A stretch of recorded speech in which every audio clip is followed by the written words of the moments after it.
Selamat pagi, saya Haryasda Ricardus Mariosani. Kami dari kelompok 6. Saya sendiri Haryasda Ricardus Mariosani. Yang kedua, Saudara R. Audi Cahya Luki Ramadan. Dan yang ketiga, Saudara Resudin Jafar Rumandan. Kami dari kelompok 6 pada TM 11 mata kuliah Filsafat Ilmu Manajemen ini akan mempresentasikan dari dua modul. Yang pertama, Philosophy from Below, dan yang kedua, The Road for Management and Organizational Philosophy. Selanjutnya saya akan mempresentasikan pada TM11 ini terkait dua modul tersebut. Pada Philosophy from Below dan The Road for Management and Organizational Philosophy, kelompok kami lebih menekankan dan memang sedikit menarik itu pada kritikan-kritikan dari Karl Marx. Perspektif Karl Marx tentang konflik kelas dalam masyarakat itu memberikan kerangka kerja yang mendasar untuk mengkritik penindasan struktural dalam masyarakat kapitalis. Pada dasarnya, Karl Marx memang berupaya untuk menjungkir balikan pandangan sebelumnya yang terkesan mengawang-awang pada tataran ideal. Analisisnya mengenai eksploitasi, kesadaran kelas, hegemoni ideologis, dan seruan untuk transformasi sosial terus menginformasikan kritik terhadap ketidaksetaraan dan ketidakadilan sistemik dalam sistem kapitalis kontemporer. Selanjutnya, Karl Marx menyoroti pengaruh sisi kekuasaan dalam membentuk hubungan sosial dan hubungan berbasis pekerjaan dengan mendefinisikan hierarki, mempengaruhi interaksi, melanggengkan ketidaksetaraan, dan berdampak pada perlawanan. Dengan menganalisis dinamika kekuasaan, sangat penting untuk memahami bagaimana individu dan kelompok menavigasi dan menentang struktur otoritas dan kontrol dalam konteks organisasi dan masyarakat. Untuk itu, salah satu pendekatan digunakan oleh Karl Marx dalam menyoroti pengaruh kekuasaan adalah dengan mengembangkan konsep pengamatan lensa subalternatif. Pada Philosophy from Below, kritik Karl Marx terhadap kekuasaan itu terbagi pada beberapa bagian. Yang pertama, itu struktur kekuasaan. Kekuasaan itu mendefinisikan struktur hierarki dalam organisasi dan masyarakat. Hal ini menentukan siapa yang memiliki otoritas, kontrol, dan pengaruh atas orang lain. Mereka yang berada dalam posisi berkuasa seringkali menetapkan aturan, membuat keputusan, dan membentuk arah kelompok atau organisasi. Contoh konkret struktur ini adalah tempat saya mengabdi di Pemda tingkat 2 Kabupaten Manggarai, Provinsi NTT. Hierarki pemerintahan dalam subdinas daerah umumnya dikepalai oleh seorang kepala dinas atau kepala badan. Otorisasi sebagai kuasa pengguna anggaran atau KPA secara eksplisit mendelegasikan belanja dinas menjadi hak prerogatif kepala dinas, sehingga dalam pelaksanaannya banyak mata anggaran menjadi tempat tersimpannya anggaran titipan. Yang kedua, ketidaksetaraan dan penindasan. Ketidakseimbangan kekuasaan dapat menyebabkan ketidaksetaraan dan bentuk-bentuk penindasan dalam lingkungan sosial dan pekerjaan. Individu atau kelompok yang memiliki kekuatan lebih dapat mengeksploitasi atau meminggirkan mereka yang memiliki kekuatan lebih kecil, yang mengarah pada ketidakadilan dan kesetaraan sosial. Ini masih update untuk konkret dunia dewasa ini.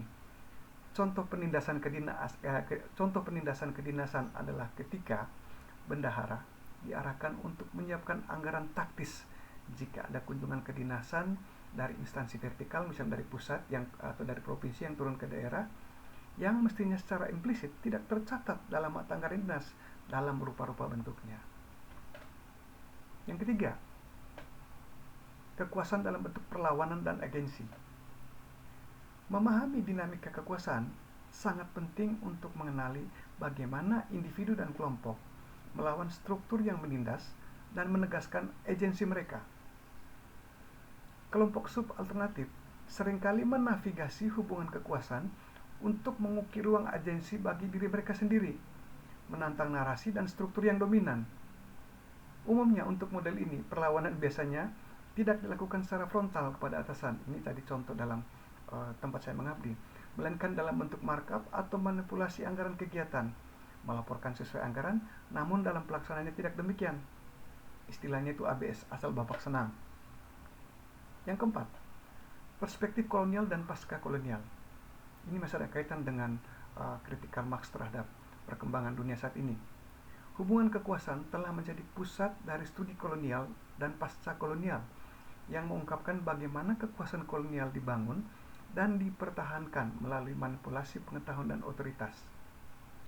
Para ahli kolonial telah menyoroti cara-cara yang digunakan oleh kekuasaan kolonial untuk mengendalikan masyarakat yang dijajah melalui berbagai mekanisme kekuasaan.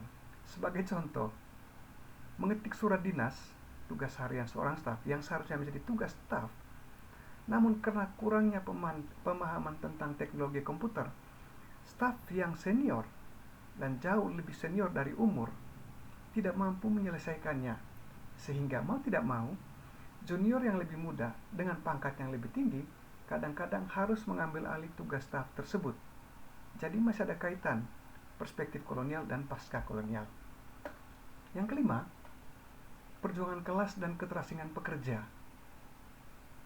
Karl Marx mengkritik kekuasaan itu, melihat kekuasaan dalam perjuangan kelas di tempat kita bekerja.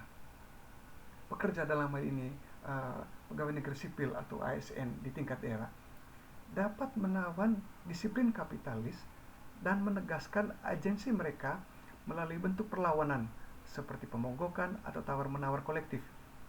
Ini kita baru alami kemarin yang kita kenal dengan istilah May Day pada tanggal 1 Mei diperingati sebagai Hari Buruh. Inilah momen-momen perjuangan kelas dan keterasingan pekerja. Memahami hubungan kekuasaan dalam konteks tenaga kerja dapat menjelaskan keterasingan pekerja dan perjuangan pekerja melawan praktik-praktik eksploitasi. Terkait hal ini, masih tentang contoh konkret di tempat kerja saya. Cukup menarik jika dikaitkan dengan contoh batas waktu penyampaian usulan anggaran ke DPRD. Itu biasanya dalam 1 tahun anggaran sudah ditentukan time schedule-nya, tanggal berapa dan jam berapa. Perlawanan tanda kutip di sini staf umumnya itu terlihat dalam bentuk menunda-nunda entry usulan anggaran dan mepet ke batas waktu. Apalagi jika staf tersebut mempunyai pengalaman buruk dengan pimpinannya atau atasan langsungnya. Yang umum terjadi adalah terjadi tawar-menawar dan bahkan terkadang pimpinan mau tidak mau harus menurunkan egonya dengan merayu, tanda kutip ya, staf dengan iming-iming akan memperoleh SPPD perjalanan dinas. Jadi bentuk-bentuk penawaran kolektif itu bisa berbeda-beda sesuai dengan dunia kerja yang dialami oleh seseorang, entah itu di swasta maupun di pemerintah.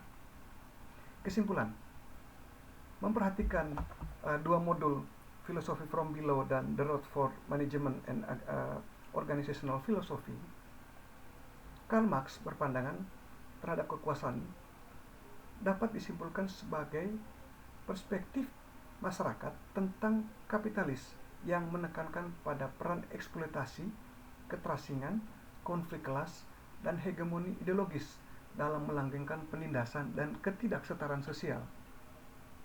Analisis Karl Marx berfungsi sebagai kritik terhadap sistem kapitalis dan seruan untuk perubahan revolusioner yang bertujuan untuk menciptakan masyarakat yang setara dan adil.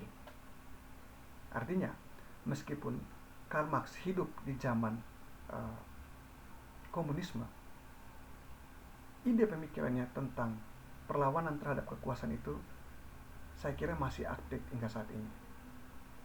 Demikian pemaparan singkat kelompok kami dari kelompok 6 terkait pertemuan TM11 ini.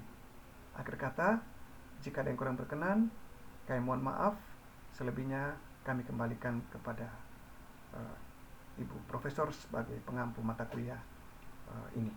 Sekian dan terima kasih. Selamat siang. Tuhan memberkati kita semua.